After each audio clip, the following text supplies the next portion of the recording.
흔히들 2002년 월드컵 하면 많은 분들이 이 4강 신화에 생각만 하는 분들이 있습니다. 하지만 사실 이때 유소년 육성과 관련된 부분들이 혁신적으로 변화되었다는 점이 한국 축구에 굉장한 이득이 아닐까 생각됩니다. 거스 히딩크 감독이 부임하면서 네덜란드식 선수 관리 기법과 이 코칭 방법 이런 부분들을 보면서 우리나라의 유소년 육성 체계의 개선이 반면 교사처럼 이루어졌어요. 그러면서 기본의 소중함을 일깨워주는 중요한 계기가 되었다는 평가를 많이 받습니다. 축구에서 정말 좋은 선수가 되려면 강조되는 것이 두 가지가 있습니다. 하나는 체력입니다. 체력. 단적으로 말했을 때 월드 클래스에 손꼽히는 선수들 체력은 거의 최상급입니다. 그만큼 자신의 가진 능력을 충분히 발휘하기 위해서는 전제 조건이 체력이 있어야 된다는 거죠. 또 체력이 있을 때, 체력을 갖추었을 때 좋은 선수가 되기 위한 주춧돌을 놓은 셈이라고 하는 이야기들을 많이 합니다. 그 다음에 필요한 부분은 멘탈, 승부욕을 꼽습니다. 이 승부욕은 선수를 발전시키는 촉매제 역할을 한다고 하죠. 아직 우리 선수들에게는 이 촉매제가 부족하다는 지적을 많이 받습니다. 다 비슷비슷한 조건 아래에서는 이 멘탈이 가장 중요하다는 평가를 받죠. 이 선수들의 이 멘탈리티가 승부의 중요한 요인이라는 분석들을 많이 봅니다. 축구만 그렇진 않습니다. 거의 모든 스포츠가 그러하죠. 또 이것은 주식시장에서도 통하는 원리라고 합니다. 이기는 사람, 지는 사람의 저자인 프레드 켈리라고 하는 사람은 주식시장에서 승리하기 위해서는 멘탈리티가 가장 중요하다고 강조하고 있는 저자이기도 합니다. 저는 이것이 신앙의 세계에서도 영적인 세계에서도 통하는 원리라는 생각을 했습니다. 특별히 이 멘탈리티의 중요성입니다. 똑같은 예배를 드리는 것처럼 보여도 어떤 멘탈리티를 가지고 예배를 드리냐에 따라서 예배의 성공자가 될 수도 있고 예배의 실패자가 될 수도 있다는 거죠. 그럼 잘 생각해 보십시오. 구약의 5대 제사는 의식법입니다. 그래서 오늘날 우리가 그 의식을 따라갈 필요가 없고 그 의식대로 할 수도 없습니다. 구약의 모든 제사는 예수 그리스도 안에서 온전히 성취가 되었기 때문입니다.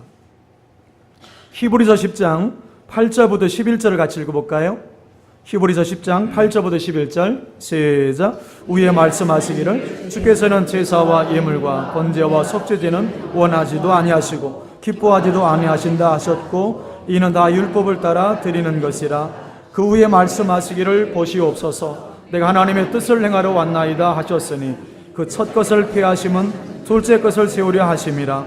이 뜻을 따라 예수 그리스도의 몸을 단번에 들이심으로 말미암아 우리가 거룩함을 얻었노라. 아멘. 예수 그리스도께서 우리 죄를 위해서 십자가에서 한 영원한 제사를 드림으로 그 공로로 그 은혜로 우리 모두가 영원히 온전케 된 겁니다.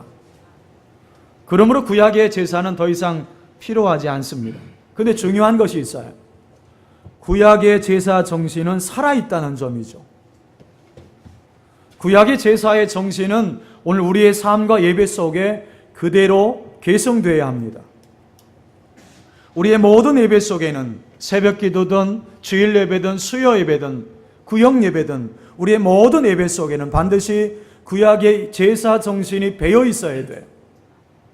오늘 나의 예배 속에는 구약의 예배 정신이 제사 정신이 배어야 돼요. 어느 것 하나 소리할 수 없고 빼놓을 수 없어요. 그것이 바로 올바른 예배입니다. 그것이 바로 하나님이 받으시는 예배가 되는 겁니다. 여러분 그런 마음이 있다면 어떻게 되겠습니까? 나의 모든 예배 속에 구약의 제사 정신이 배어 있다면 여러분 어떻게 되겠습니까? 단 한 번의 예배도 소홀히할 수 없는 거죠. 단 한 번의 예배일지라도 건성으로 드릴 수 없어요. 예배 드리면서 딴 생각하고 졸기도 하고 어제 본 드라마 생각하고 상상할 수도 없는 얘기죠. 어떤 분은 예배 드리면서 이 다리를 꼬고 앉는 분이 있어요. 설교 잘하나 못하나 한번 해보라는 식인 것 같아요. 구약의 제사 정신이 정말 예배 속에 녹아 있다면 상상치도 못하는 행동을 하고 있는 거죠. 여러분, 구약이라면 그런 사람이 어떻게 됐을까요? 죽었습니다. 단 한 번의 찬양도 과소평가할 수 없어요. 그런 하나님에 대한 두려움, 하나님에 대한 경외감이 필요합니다. 제사나 예배나 멘탈리티는 같기 때문입니다. 예배 사역자인 토미 테니는 그가 쓴 하나님 당신을 예배합니다라고 하는 책에 이런 글을 썼습니다. 한 번의 경배나 한 번의 찬양이라도 과소평가하지 마라. 하나님은 잠시만 대면해도 당신의 운명은 변할 수 있다. 왕과 하룻밤을 지냄으로써 평민이 왕후가 되었다. 왕과의 하룻밤은 모든 것을 변화시킬 수 있다. 그러나 에스는 운명을 바꿀 수 있는 그 하룻밤을 위해 1년 동안 아주 열심히 준비했다는 것을 기억해라. 어떻게 왕후 에스더가 왕과의 그 만남을 위해서 1년 동안을 휴일같이 여기면서 열심히 준비할 수 있었을 거라고 생각하십니까? 저는 두 가지 생각했습니다. 하나는 왕을 두려워했기 때문입니다. 왕을 두려워했기 때문에 그래요. 잘못하면 죽음이었죠. 또 하나 생각한 것이 있는데 그것이 뭐냐면 왕과의 만남을 소중히 여겼기 때문입니다. 그 소중한 만남을 위해서 그는 모든 것을 다 포기하고 왕과의 만남만을 준비했던 것입니다.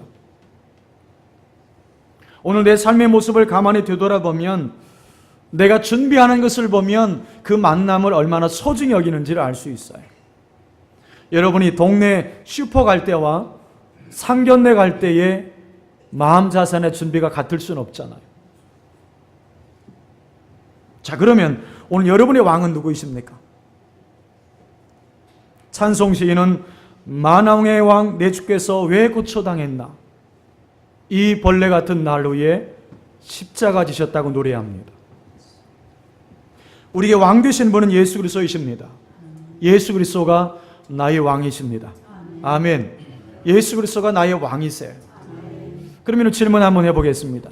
그 왕이신 예수 그리스도를 만나기 위해서 여러분 얼마나 준비하고 계십니까? 그 만남을 얼마나 소중히 여기고 계십니까? 오늘날 이처럼 예배가 가벼워진 이유가 무엇일까요? 구약의 제사 정신이 사라진 까닭입니다. 구약의 제사의 정신을 잃어버린 것입니다. 그래서 예배가 가벼워진 거예요. 찬양대 가운을 입었으면 더 두려운 마음을 가지고 다른 사람들보다 더 경건하게 예배를 드릴 수 있어야 되죠. 방송실에서 영상만 송출하는 것이 아니라 방송실에서도 하나님을 예배할 수 있어야 되는 거죠. 안내위원으로 섬기면서 뒤에서 사담을 하고 심지어는 핸드폰을 받는 사람도 봤어요. 구약이라면 상상할 수도 없는 일을 지금 하고 있는 거예요. 여러분, 구약의 하나님이나 지금 우리의 하나님이 다른 분이 아닙니다. 모세의 하나님이 나의 하나님이세요. 여러분, 그렇다면 그 하나님을 예배함에 있어서 구약의 정신을 회복할 필요가 있어요. 그 열정, 그 헌신, 그 열심, 그 정신을 우리가 회복해야 합니다. 예배 회복, 그것만큼 절실한 게 없어요. 예배가 회복되면 나의 삶의 모든 것이 회복이 일어납니다. 근데 반대로 예배가 막히면 여러분의 삶이 막혀요. 예배는 여러분의 삶에 모든 은혜가 내려오는 공급 통로이기 때문에 그렇습니다. 여러분, 여러분의 삶에 무엇이 막히고 있다면 가만히 점검해 보세요. 예배가 막힌 거예요. 하나님은 예배하는 자를 찾으십니다. 그럼 구약의 제사 정신 어떤 것일까요? 마음에 새기면서 한번 잘 들어보십시오. 구약의 제사 정신 어떤 것일까요? 번제는 여러분 헌신을 생각하셔야 합니다. 번제는 제물을 온전히 태워서 드리는 제사죠. 그처럼 성도는 예배를 통해서 자신을 전적으로 드리는 것이 있어야 돼요. 여러분, 신앙이 성장한다는 것이 뭔가요? 신앙이 성장한다고 하는 것은 지난달에는 하나님께 드리지 못했던 것을 이번 달 예배를 통해서는 하나님께 드리게 되었다. 그것이 예배의 성장이고 신앙의 성장이에요. 여러분, 헌신이 자라야 믿음이 자라고 있는 거예요. 헌신의 깊이가 믿음의 깊이에요. 우리가 예배를 드리면 드릴수록 날마다 전적 헌신으로 점점 나갈 수 있어야 돼요. 그게 신앙 성장이고 영적 성장이에요. 둘째는, 소재는 감사와 열매를 생각하셔야 합니다. 하나님 주신 은혜를 감사하는 마음으로 가루를 빻거나 곡식을 볶아서 드리는 제사가 소재였죠. 이처럼 소재는 생각할 때마다, 성도는 매 예배 때마다 영적으로 풍성한 성화의 열매를 하나님 앞에 드릴 수 있어야 돼요. 입만 무성한 신앙이 아니라 열매 있는 신앙, 열매 있는 신앙이 되어야 합니다. 속죄제는 회개와 죄 용서를 생각하셔야 합니다. 속죄제는 죄의 허물을 용서받기 위해서 송아지나 양이나 비둘기를 제물로 가지고 와서 그 머리 안수함으로 죄를 전가시키고 해결받는 제사예요. 그처럼 성도는 예배 드릴 때마다 죄를 회개하고 용서받는 시간이 있어야 돼. 속죄의 은혜, 그것이 예배 속에 경험되어야 합니다. 그래서 우리 교회가 참회 기도를 갖는 이유가 거기 있어요. 예배 드리고 나서 여러분 가운데 기쁨이 없는 분이 계십니까? 그렇다면 하나님께 죄를 회개함이 없이 하나님 앞에 예배 드렸기 때문입니다. 하나님은 회개하지 않는 자의 예배를 받지 않으세요. 그러니 은혜가 공급되지 않는 것입니다. 예배는 한 주간의 지은 죄를 해결받는 시간이 되어야 되고, 한 주간의 지은 죄를 씻는 시간이 되어야 돼요. 죄 용서, 그것이 모든 예배 속에 경험되어야 할 줄로 믿습니다. 속건제는 사람을 사랑해야 함을 배우게 합니다. 속건제는 사람과 사람 사이에 지은 잘못된 죄를 청산하게 하고 손해배상해 줘야 되는 그런 제사의 특징을 갖고 있습니다. 사람과의 관계가 막히면 하나님과의 관계가 막힙니다. 여러분, 사람과 잘 지내야 하나님과도 잘 지낼 수 있어요. 하나님을 사랑하듯이 여러분 주변의 사람들을 사랑하셔야 합니다. 그래야 예배의 성공자가 될 수 있어요. 화목제는 사랑의 교제를 생각해 보셔야 합니다. 화목제는 하나님께 감사하고 성도 간의 사랑의 교제를 강조하고 있는 제사입니다. 성도 여러분, 매주일 우리가 예배 드릴 때마다 이 제사의 정신과 의미를 여러분 기억하고 예배를 드릴 수 있어야 돼요. 전적 헌신, 감사의 헌물, 속죄의 회개, 성도의 친교, 이 네 가지의 중요한 정신과 의미를 마음에 새기셔서 여러분이 예배를 드릴 수 있어야 돼요. 오늘 나의 예배 속에 그 정신이 담겨져야 되는 거예요. 그럴 때에 하나님이 원하시는 영과 진리의 예배가 될 줄로 믿습니다. 특별히 오늘은 속건제와 화목제를 통해서 오늘 나의 예배를 점검하고 나의 예배 속에 담아야 될 제사의 정신이 뭔지를 다시 한번 마음에 새길 수 있기를 바랍니다. 첫째는 속건제를 통해서입니다. 본문 1절부터 5절을 같이 읽어보죠. 1절부터 5절입니다. 시작. 속건제의 규례는 이러하니라. 이는 지극히 거룩하니 번제물을 잡는 곳에서 속건제의 번제물을 잡을 것이요 제장은 그 피를 제단 사방에 뿌릴 것이며 그 기름을 모두 들이되 곧 기름진 꼬리와 내장에 덮인 기름과 두 콩팥과 그 위에 기름 곧 허리 쪽에 있는 것과 간에 덮인 거풀을 콩팥과 함께 떼어내고 제장은 그것을 잔 제단 위에 불살라 여호와께 화제로 드릴 것이니 이는 속건제니라. 아멘. 속건제는 인간이나 성물에 대해서 범죄했을 때 속함받기 위해서 드리는 제사인데 손해에게 5분의 1의 벌과금을 가산해서 드리는 것이 특징입니다. 이 속건제는 5장에서 6장에서 말씀을 나누었기 때문에 규례는 다루지 않습니다. 핵심만 잡아보죠. 여러분, 속건제에서 어찌 보면 가장 강조된 것이 하나가 있는데 그것은 피입니다. 피. 본문 2절에 주목해 보시면 번제물을 잡는 곳에서 속건제의 번제물을 잡을 것이요 제장 그 피를 제단 사방에 뿌릴 것이며 라고 말씀합니다. 이 피를 번제단 사방에 뿌릴 것이라고 말씀하셨어요. 피는 생명을 상징합니다. 단 사면에 피를 뿌린다라고 하는 것은 하나님께 보이는 행동입니다. 죄의 값은 사망이죠. 죄의 대가는 단순하지 않아요. 반드시 사망이라고 하는 열매를 맺게 되어 있어요. 우리가 주님 안에 거하게 되면 우리 영혼이 날마다 풍성해집니다.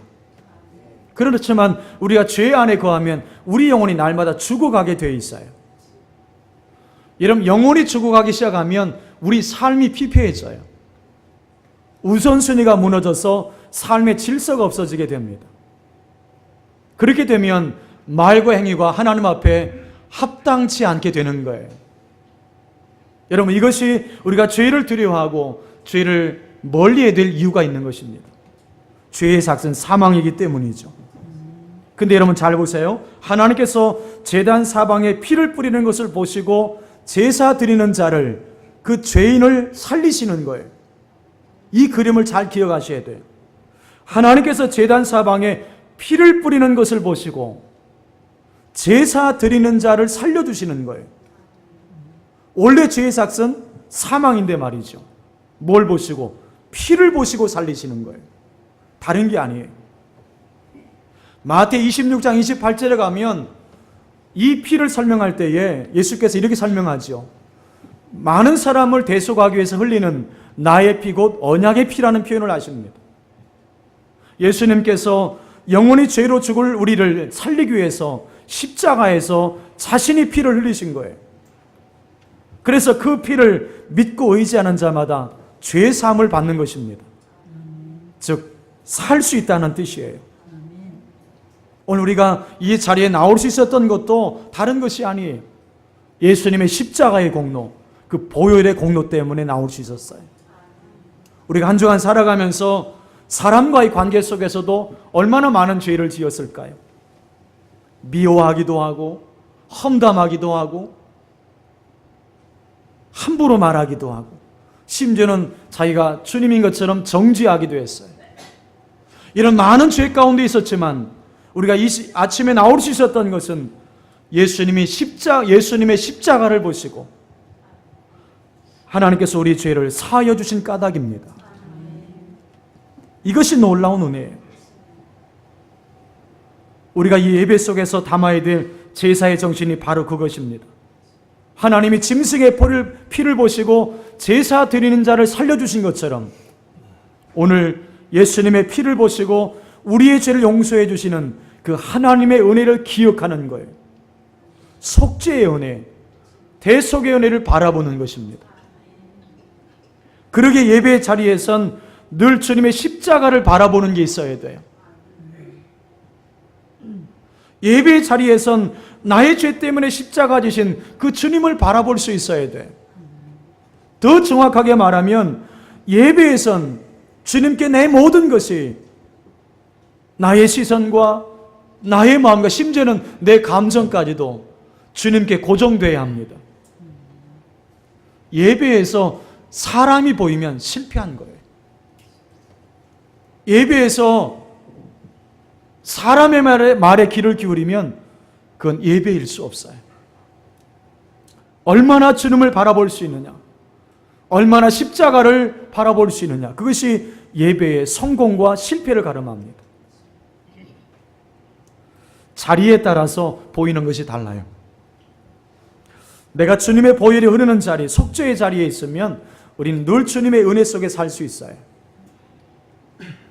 1971년 8월이었는데 루시퍼 이펙트의 저자인 필립 짐바르도라고 하는 사람이 교도소 생활이 사람의 심리에 미치는 영향에 대한 연구라고 하는 제목을 광고를 내고 24명의 실험 참가자들을 모집을 했어요. 그리고 동질적인 구성원들을 임의적으로 교도관과 죄수 집단으로 나누었습니다. 그리고 이들은 스탠퍼드 대학 심리학과 건물의 감옥 세트에서 각자의 역할을 하게 됐습니다. 실험 시작 첫날 점호 시간부터 이 상황은 예상보다 다르게 흘러갔어요. 이튿날이 되자 예상치 못한 죄수들의 집단 행동이 일어났습니다.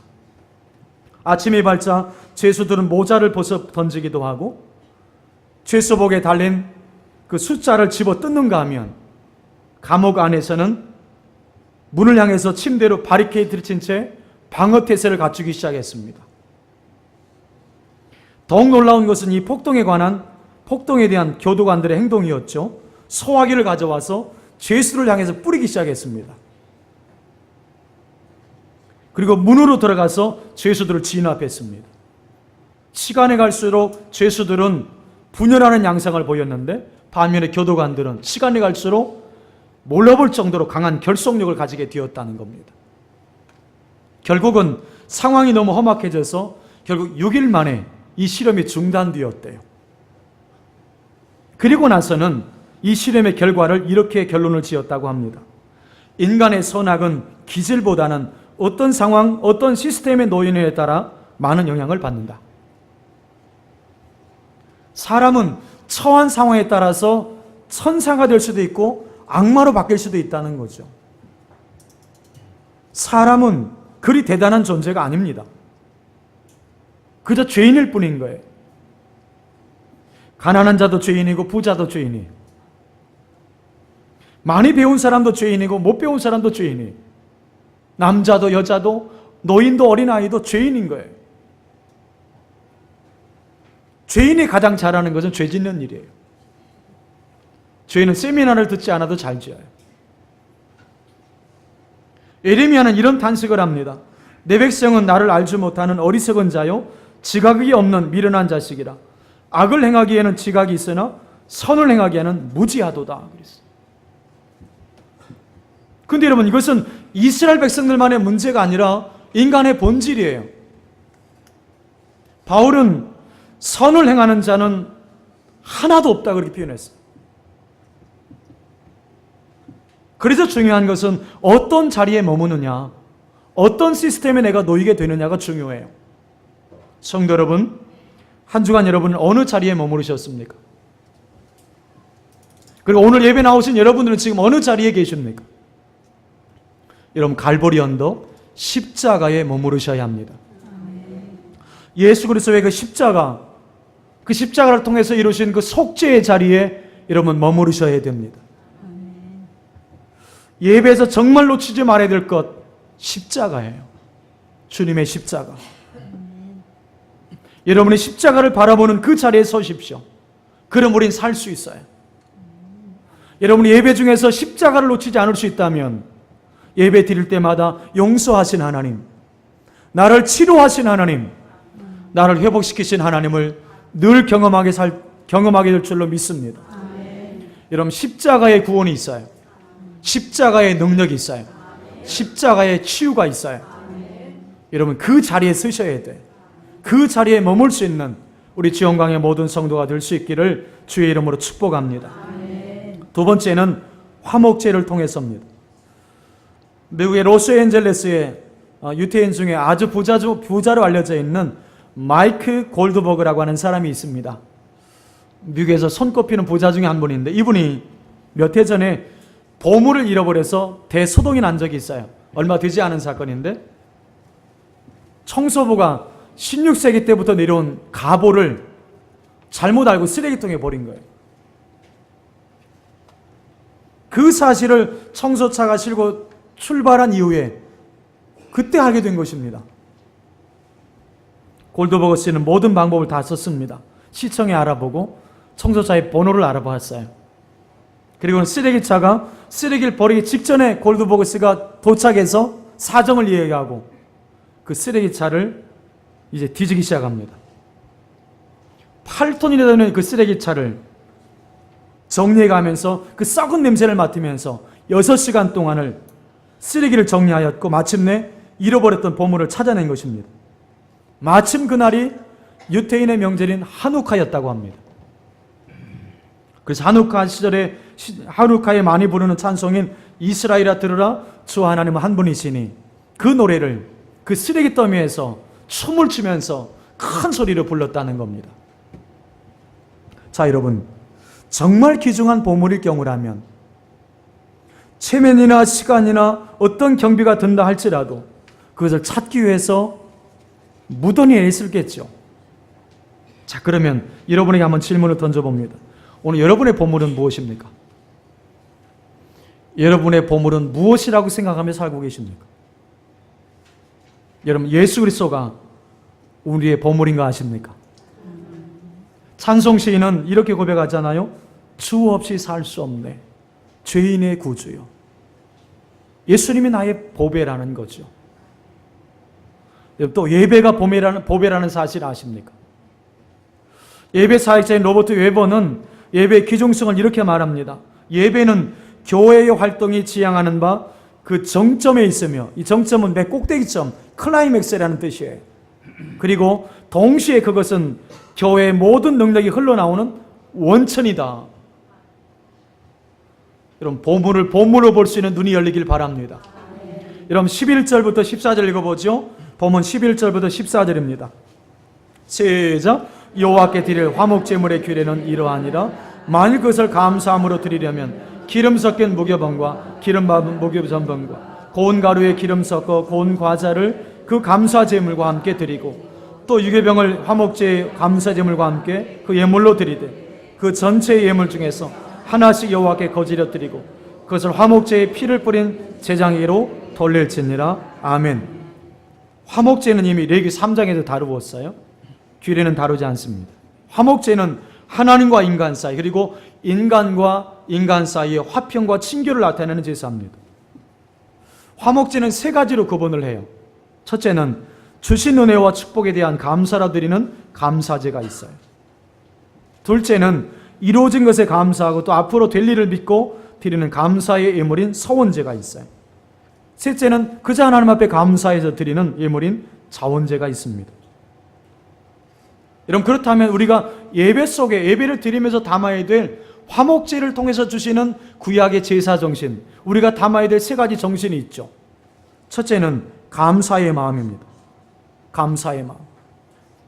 감사는 하나님이 해주신 일을 인정해 드리는 거예요. 우리가 한 주간 살아가면서 내 삶 가운데 주신 하나님의 은혜를 예배 속에 감사로 담을 수 있어야 돼요. 우리가 하나님을 선택한 것이 아니라 하나님이 나를 선택하셔서 구원받게 하신 거예요. 구원받아 하나님 앞에 나와서 예배드릴 수 있다는 것이 얼마나 감사한 일인지 아셔야 돼요. 시편 기자는 감사를 담으라고 하는 말씀을 이렇게 선포하지요. 감사함으로 그의 문에 들어가며 찬송함으로 그의 공정에 들어가서 그에게 감사하며 그의 이름을 송축할지어다. 감사함으로 그의 문에 들어가라. 감사하며 그의 이름을 송축해라. 이 말은 모든 예배 속에 감사를 담으라는 선포예요. 에이트볼 토저는 예배의 의미를 이렇게 설명합니다. 예배는 태도이다. 내적인 태도이다. 육체적인 태도가 아니라 정신적인 태도라고 말할 수 있다.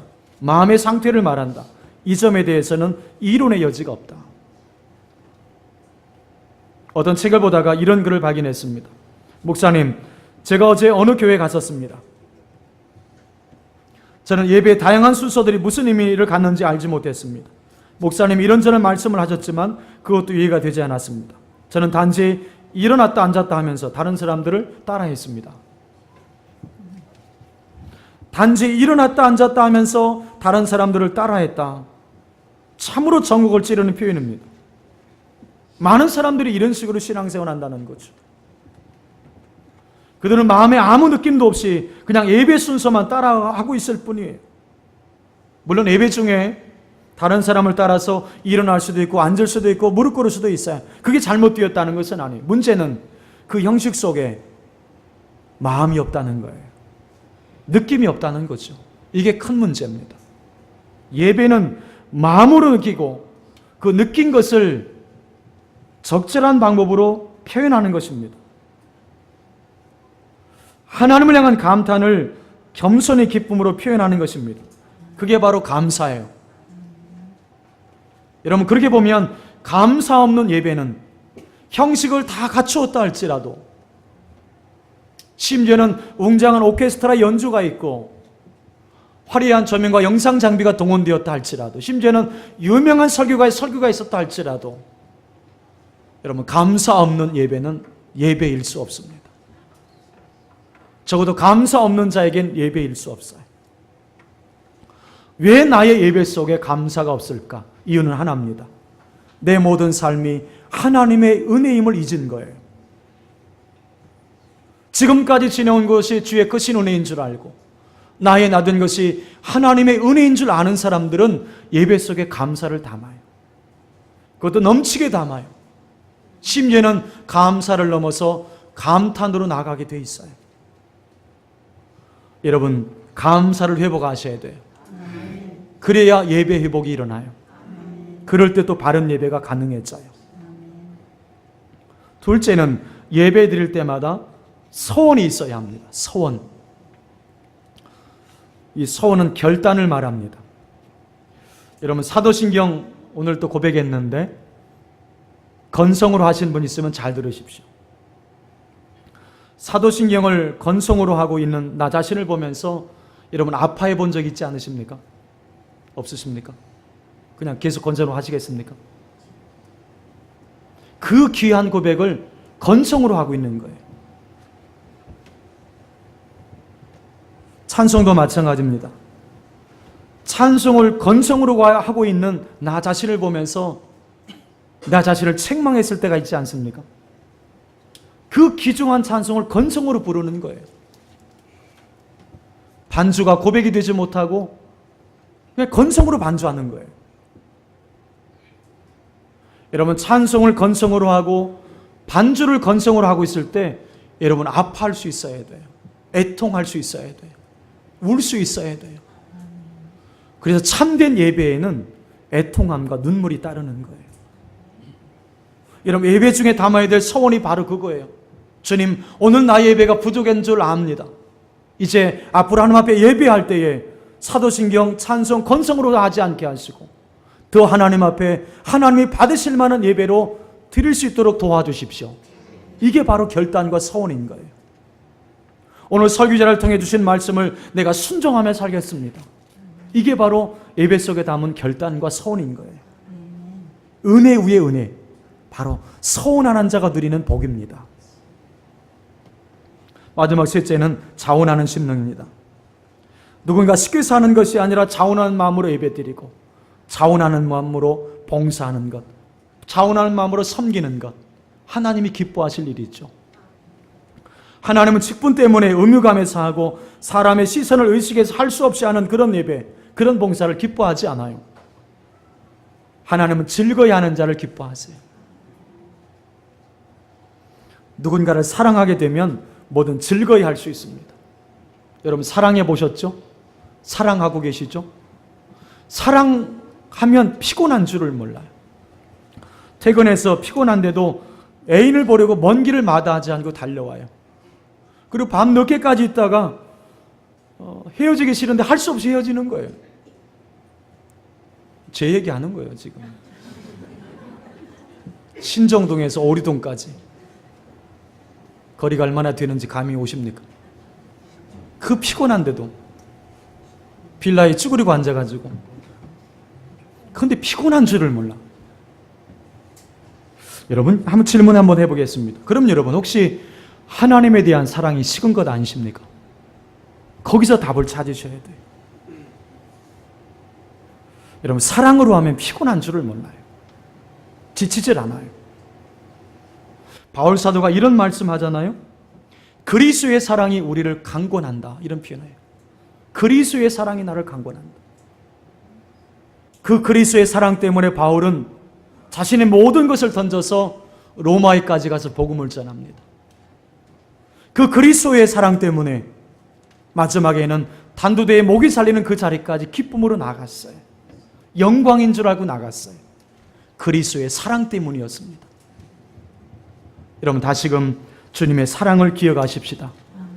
나 같은 죄인을 살리기 위해서 십자가에 피 흘려 죽으신 주님, 내 삶이 부족함에도 불구하고 여전히 나를 붙잡아 주시고 보호해 주시고 함께 해주시는 그 주님의 사랑, 그 주님의 사랑 앞에 다시 한번 서십시다. 그래서 무엇을 하든지 기쁨으로 자원함으로 할 수 있기를 주의 이름으로 축복합니다.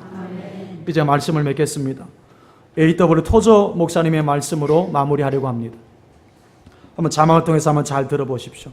그리스도의 사랑에 굶주린 영혼들이 너무 적다.